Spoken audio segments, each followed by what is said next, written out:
सबसे प्यारी है, माँ तू जग में न्यारी है। माँ तू सबसे प्यारी है, माँ तू जग में न्यारी है। अपने आंचल में रखना, अपने आंचल में रखना। हमें वरदानों से भरना। माँ तू सबसे प्यारी है, माँ तू जग में न्यारी है। माँ तू सबसे प्यारी है, माँ तू जग में न्यारी है। पिता, पुत्र और पवित्र आत्मा के नाम पर आमीन। आप सबों को जय यीशु। हम लोग माता मरियम के विषय में 4 जो विश्वास सत्य की घोषणा हुआ है कलीसिया द्वारा, उस पर 2 पर हम लोगों ने मनन चिंतन किया। आज तीसरा जो विश्वास सत्य है, माता मरियम जीवन के अंत तक कुंवारी रही, वह कुंवारी माता है। इस पर हम लोग मनन चिंतन करेंगे। कई लोग एक सवाल करते हैं, एक स्त्री प्रसव के बाद कैसे कुंवारी रह सकता है। कई लोग गर्भधारण के साथ कुंवारापन खत्म होता है, ये भी बताता है। लेकिन पवित्र बाइबल हम लोगों को सिखाते हैं वह कुंवारी है। माता मरियम के विषय में स्वर्गदूत गब्रिएल स्वयं ये साक्षी दिया है, वह कुंवारी है। नबी यशायाह के मुंह से ईसा मसीह के जन्म से करीब 740 वर्षों पूर्व घोषणा की गई एक कुंवारी गर्भवती है, वो एक चिन्ह के रूप में दिया गया। तो कुंवारी ईश्वर की कृपा से पवित्र आत्मा के द्वारा गर्भवती होती है। लेकिन प्रसव के बाद वह कैसे कुंवारी रह सकती है, एक बहुत बड़ा सवाल है। लेकिन कैथोलिक कलीसिया का परंपरा के अनुसार आदिम कलीसिया से लोग विश्वासीगण माता मरियम को कुंवारी माँ ही बुलाते थे। कुंवारी माता के नाम से माता मरियम पहले से जानी जाती थी। अर्थात उन दिनों में सब लोग ये विश्वास करते थे कि मरियम कुंवारी है। लेकिन लोगों के बीच में अपने बुद्धि, साइंस, इस प्रकार के चीजों में ज्ञान आकर के लोग वाद विवाद करना शुरू किया, ये कैसे हो सकता है। तो इसके प्रति फिर पढ़ाई की गई। जैसे पिछले क्लास में भी मैंने बोला है, बाइबल के अंदर हम सीधा ये नहीं बोल सकता है मरियम जीवन के अंत तक कुंवारी रही। और कुछ वचन ऐसे हैं जो कैथोलिक शिक्षा के विरुद्ध में जो चलने वाले, जैसे मैंने बोला है, जो पाखंडता पर चलने वाले जो लोग हैं, ऐसे पाखंडी लोग माँ मरियम के विरुद्ध जो बोलने के लिए कुछ वचनों को उठाता है। सबसे पहले मत्ती रचित सुसमाचार उसके अध्याय 1 वाक्य 25 को, वहां पर लिखा है, यूसुफ का उससे तब तक संसर्ग नहीं हुआ जब तक वह उसके पुत्र प्रसव नहीं किया, और यूसुफ ने उसका नाम ईसा रखा। अर्थात यहां लिखा है यूसुफ का मरियम से तब तक संसर्ग नहीं हुआ जब तक उसने पुत्र प्रसव नहीं किया। तो उन लोग वाद विवाद यही करते हैं, यहां तो लिखा है तब तक नहीं हुआ, इसके बाद उनका संसर्ग हुआ। और बाइबल के अंदर 4 पुत्रों और कुछ बहनों के विषय में भी तो लिखा है ना। मत्ती के सुसमाचार अध्याय 13 वाक्य 55 से हम लोग ये पढ़ सकते हैं। 4 भाइयों का नाम है और कुछ बहनों के विषय में लिखा हुआ है। तो उसके विषय में हम लोग आगे एक क्लास अलग से लेंगे, क्योंकि आज समय नहीं हो पाएगा। तो हम लोग प्रसव के बाद भी कैसे मरियम कुंवारी रह सकती है, इस पर हम लोग आज मनन चिंतन करेंगे। वो जो अन्य बच्चे कौन है, क्या है, मरियम ने उनको कैसे प्रसव किया, ये सब हम लोग आगे का एक क्लास में मनन चिंतन करेंगे। यहाँ पर जो लिखा हुआ है, जो शब्द है, तब तक संसर्ग नहीं हुआ जब तक उसने पुत्र प्रसव नहीं किया। ये जो ग्रीक भाषा या ईसा मसीह ने जो भाषा बात करते थे, अरामाया भाषा, उसको सेमेटिक भाषा कहते हैं। सेमेटिक भाषाओं में ये जो लिखते हैं उसमें इसी प्रकार तब तक जब तक, इस प्रकार लिखने का एक तरीका है। जिस प्रकार कई उदाहरण बाइबल से ही हम लोग ले सकते हैं। सामुएल के ग्रंथ के अंदर 2 सामुएल, 2 सामुएल अध्याय 6 वाक्य 23 के अंदर साउल की पुत्री मीकल जब दाऊद ईश्वर के मंजूषा के सामने नंगा नाच रहे थे, उसको देख करके वो गुस्सा किया और अपने पति दाऊद के ऊपर एकदम चढ़ बैठ गया था। बहुत सुंदर जवाब दाऊद ने दिया, लेकिन वाक्य 23 के अंदर लिखा हुआ है, जब तक मीकल का साउल की पुत्री मीकल जब तक जिंदा रही, वो मरने तक उनको कोई संतान नहीं हुआ, वो बांझ रही, मरने तक वो बांझ रही। इसका ये मतलब नहीं है मरने के बाद उनको बच्चा हुआ, मतलब वो लिखने का एक सेमेटिक भाषा में लिखने का एक तरीका है, वो तरीका इस प्रकार बताते हैं। दूसरा है नबी इसहाक के मुंह से अध्याय 22 वाक्य 14 के अंदर, आइज़ाया चैप्टर 22 वर्स 14 में, जब तक तुम्हारे मृत्यु तक इन पापों को मैं क्षमा नहीं करूंगा। इस प्रकार का जो कार्य तूने किया उसको क्षमा नहीं मिलेगा। इसका मतलब मृत्यु के बाद मिलेगा करके नहीं है। उसी प्रकार एक बहुत सुंदर वचन है प्रकाशना ग्रंथ अध्याय 2 वाक्य 10, रेवलेशन चैप्टर 2:10 में, तुम मृत्यु तक ईमानदार रहो, उसके द्वारा तुम्हें जीवन का मुकुट प्राप्त होगा करके। मृत्यु तक ईमानदार रहो, जीवन का मुकुट प्राप्त होगा। मृत्यु के बाद ईमानदारी की जरूरत नहीं है, मतलब ये सेमेटिक एक रीति है। इस वचन को पकड़ करके मरियम और जोसेफ ने पति पत्नी के रूप में जीवन जिया, ये कहना बहुत ही बड़ा पाप है। यदि हम कुरिन्थियों का पत्र अध्याय 7 1 Corinthians chapter 7 verse 36 onwards, वहां पर क्या है, उस समय पर इज़राइल में, यहूदियों में जो एक परंपरा चलता था उसके विषय में लिखा हुआ है।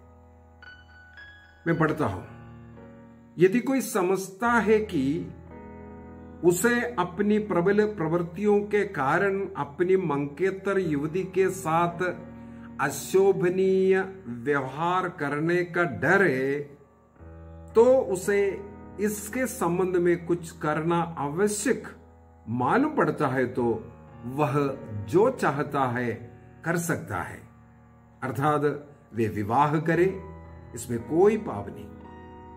वाक्य 37, किंतु जिसका मन सुदृढ़ है, जो किसी भी तरह बाध्य नहीं है और अपनी इच्छा के अनुसार चलने का अधिकारी है, यदि वह अपने मन में संकल्प किया कि वह अपने मंकेतर युवती का कुंवारापन सुरक्षित रखेगा, तो वह अच्छा करता है। ध्यान से सुन लीजिए, वाक्य 38 भी पढ़ रहा हूं। इस प्रकार जो अपनी मंगेतर युवती से विवाह करता है वह अच्छा करता है, और जो विवाह नहीं करता वह और भी अच्छा करता है। मत्ती के सुसमाचार अध्याय 1 के अंदर संत जोसेफ के विषय में लिखा है, वह एक धर्मी था। और कलीसिया का इतिहास कहते हैं जोसेफ एक नासिर व्रत लिया हुआ एक व्यक्ति था, इसलिए वो अविवाहित रह रहा था। इसके बाद जब यरूशलेम के प्रधान याजक का पत्र मिलते हैं, जितने भी दाऊद के कुल के अविवाहित युवकों को आना है और मरियम का विवाह निश्चय करवाना है, उसका बहुत लंबा चौड़ा कहानी है। उसके अनुसार इनका विवाह निश्चय करता है, मंगनी करवाता है।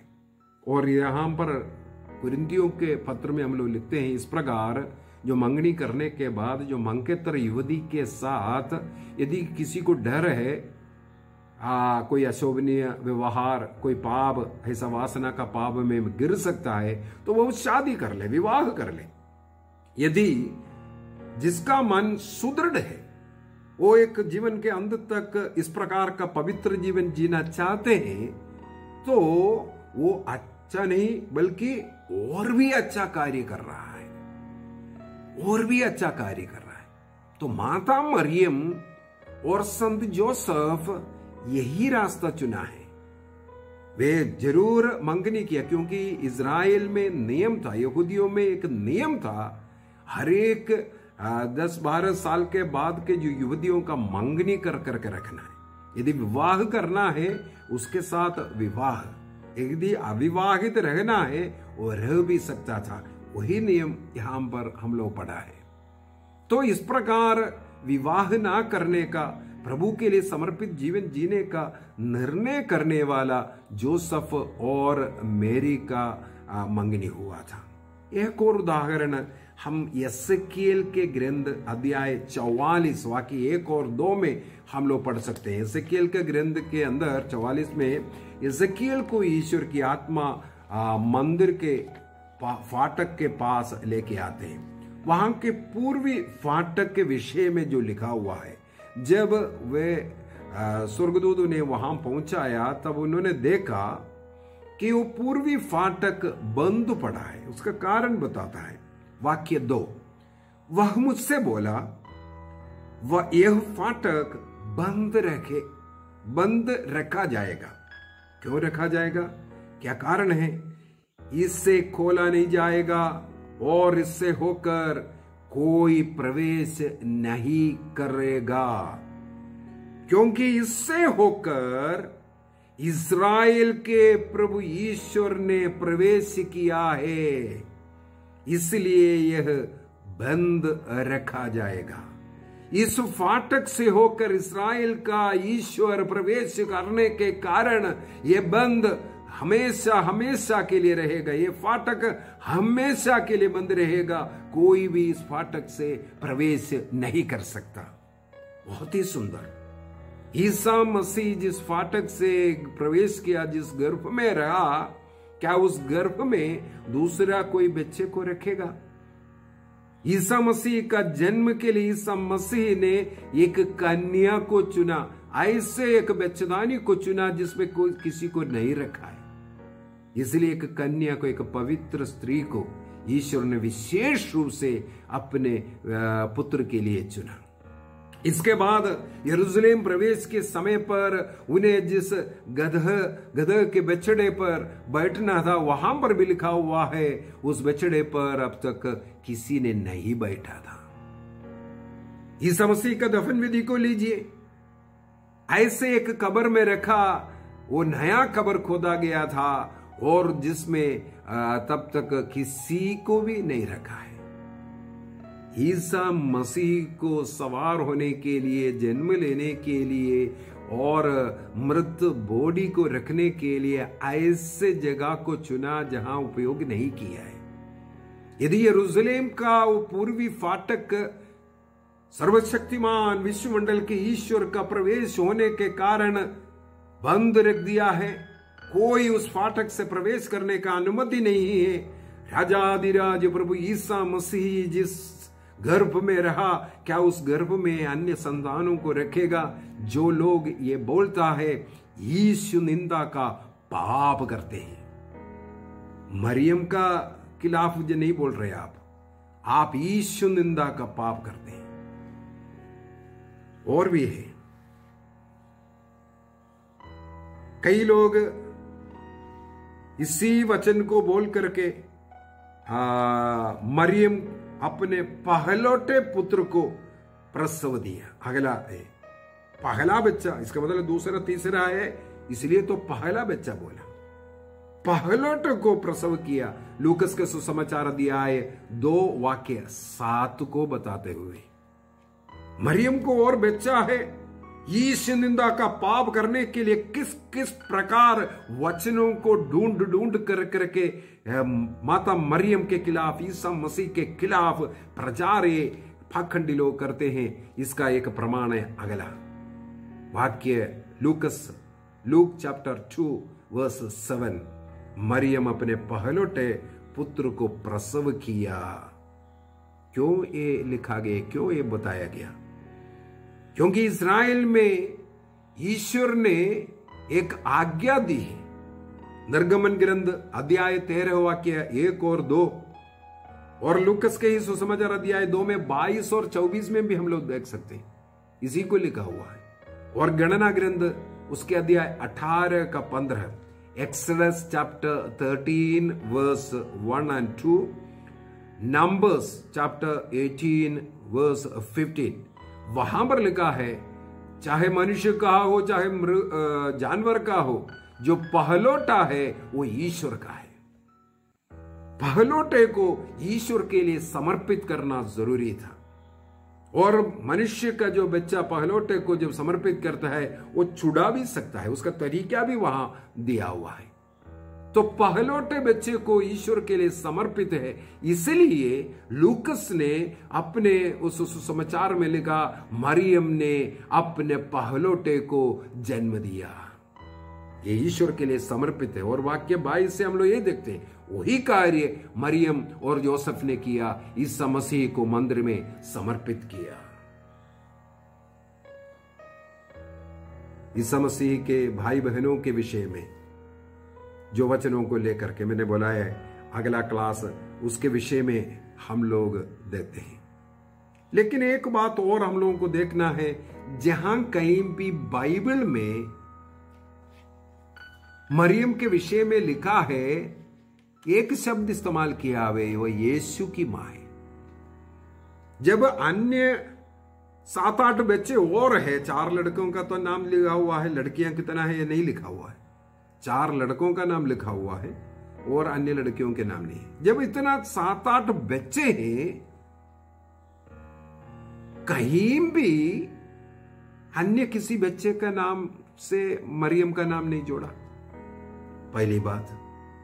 दूसरी बात है, काना के विवाह के समय पर वहां पर भी यूहन्ना का सुसमाचार अध्याय 2 वाक्य 1 से हम लोग पढ़ सकते हैं, यीशु की मां उधर थी, यीशु थे, उनके शिष्य भी उधर थे। और उनके बाकी बच्चे कहां हैं उसके विषय में नहीं है। ईसा मसीह के 12 साल के उम्र में मंदिर गया था, वहां पर ईसा मसीह खो गया और 3 दिनों के बाद मिलते हैं। उस घटना में भी कहीं नहीं लिखा है इनके साथ और बच्चा है और बच्चों को संभाला। कुछ ना कुछ तो लिखना चाहिए था। छोड़िए, ईसा मसीह के क्रूस के नीचे जब ईसा मसीह ने सबदी के पुत्र यूहन्ना को अपनी मां सौंप रहा है, यदि अन्य इतना 7-8 बच्चे हैं, चलो लड़के बिगड़ गया चला गया, कम से कम लड़कियां तो होंगी। यहां पर ईसा मसीह ने सबदी के पुत्र यूहन्ना को अपनी मां सौंपते हैं और बाइबल में लिखा हुआ है तब से मरियम उनके साथ रहा। यदि अन्य पुत्र हैं इतना, ईसा मसीह को एक दूसरा व्यक्ति के हाथ में मां को सौंपने का क्या जरूरत पड़ी? और भी बातें हैं। इस प्रकार हम लोग कई चीजें देख सकते हैं जहां हम लोग बोल सकते हैं माता मरियम को और संतान नहीं था। जहां पवित्र घराने के विषय में कहते हैं, आदिम कलीसिया से लेकर के सिखाने वाले एक बात है पवित्र घराना।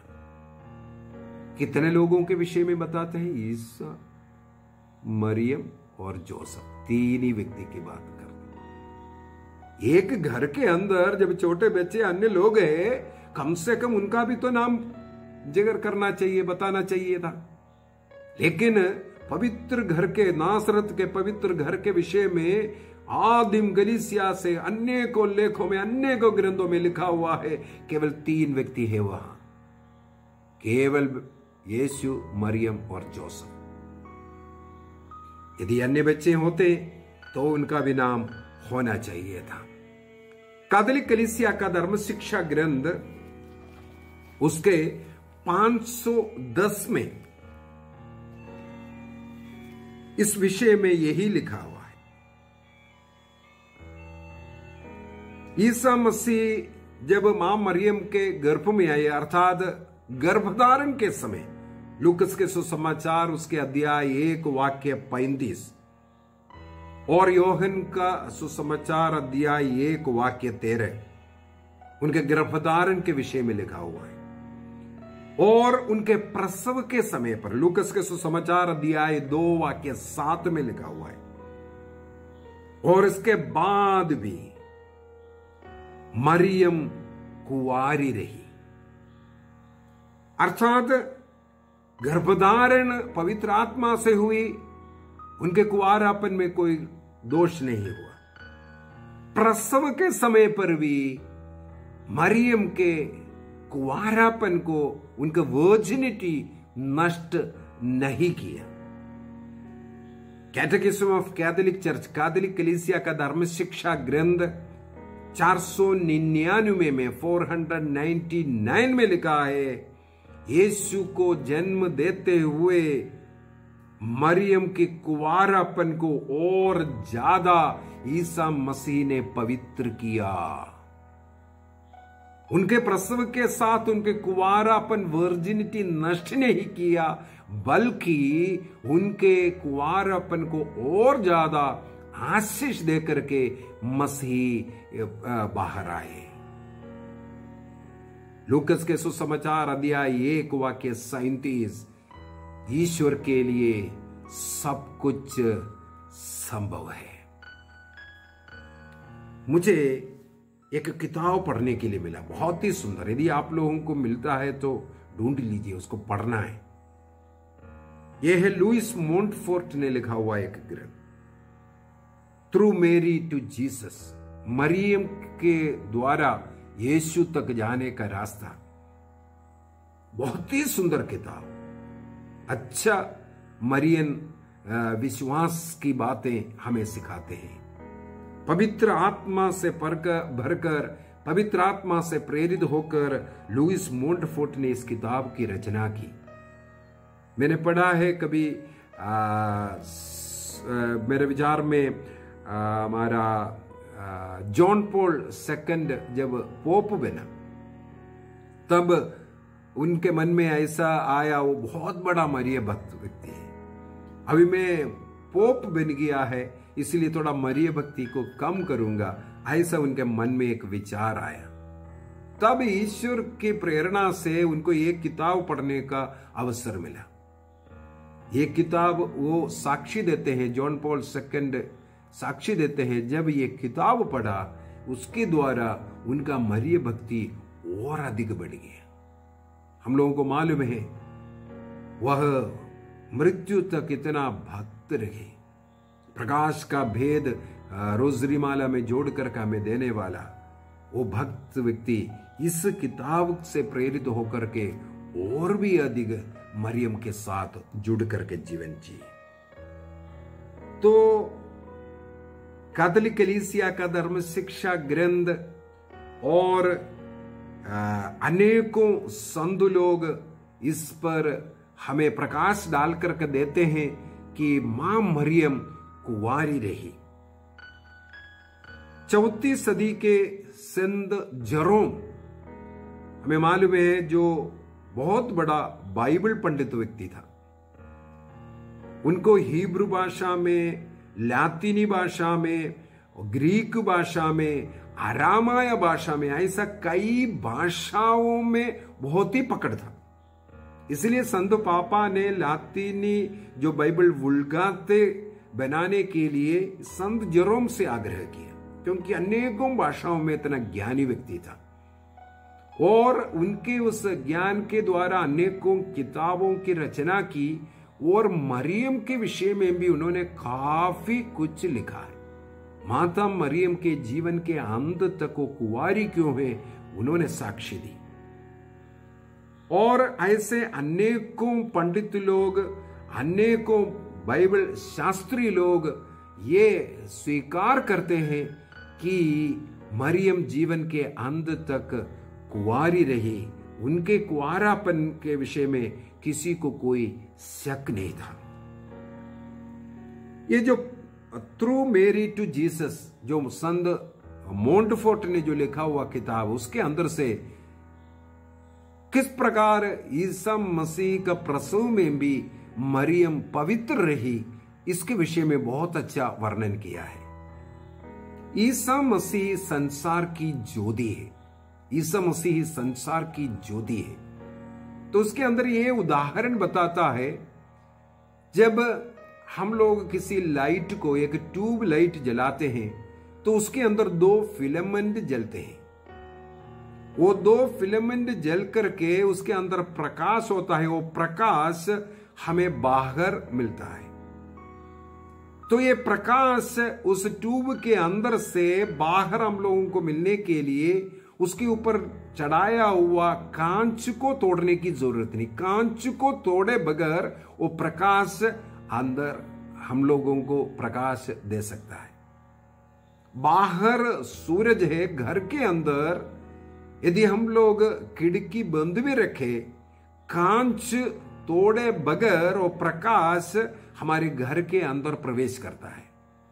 इसी प्रकार संसार के ज्योति प्रभु ईसा मसीह माता मरियम के गर्भ से निकलते वक्त उनके कन्यत्व को भंग नहीं किया, बल्कि उस कन्यत्व को, पवित्रता को और आशीष दिया। इसलिए मां मरियम इसके आगे भी ना गर्भधारण किया, ना संत योसेफ के साथ उनका कोई शारीरिक संबंध था, ना और कोई बच्चे को वो गर्भधारण किया। वो फाटक फिर किसी और के लिए नहीं खोला गया, क्योंकि उसमें सर्वशक्तिमान ईश्वर, मुक्तिदाता ईश्वर 9 महीनों तक वास किया हुआ है। उस दरवाजे से होकर मुक्तिदाता प्रवेश किया, इसलिए वो फाटक हमेशा के लिए बंद रखा गया। इसलिए कैथोलिक कलीसिया सन 649 में जो लैट्रन महासभा हुआ था, लैट्रन काउंसिल में 649 में इस विश्वास सत्य की घोषणा की, मरियम कुंवारी माता है, जीवन के अंत तक वह कुंवारी रही। और 1531 में मेक्सिको के गैडलिपा में माता मरियम ने एक व्यक्ति को, जो जुआन डियोगो को दर्शन दिया। उस दर्शन में माता मरियम ने अपना इंट्रोडक्शन यही किया था, मैं कुंवारी माता हूं, मैं कुंवारी माता हूं कर करके 1531 में गाडलेपे में जो जुआन डियोगो को जो दर्शन दिया उसमें प्रकट किया। और हमें मालूम है वो कहानी आगे एक क्लास मेक्सिको के उस गाडलुपा का उस चमत्कार के विषय में मैं भी लूंगा। गाडलुपा माता का एक क्लास आगे हम लेंगे। तो वहां पर मां मरियम ने भी ये साक्ष्य दिया, मैं कुंवारी मां हूं। तो हम विश्वास करें, मां मरियम के ऊपर कोई कीचड़ ना फेंके, ईश निंदा ना करे। मां मरियम को हम हृदय से प्यार करें। वो स्वर्गीय मां हमारी मां है। उस मां का आदर सम्मान जब कुंवारी मां कह करके पुकारेंगे, ईश्वर हमें आशीष देगा। पिता, पुत्र और पवित्र आत्मा के नाम पर आमीन। आप सबों को जय यीशु।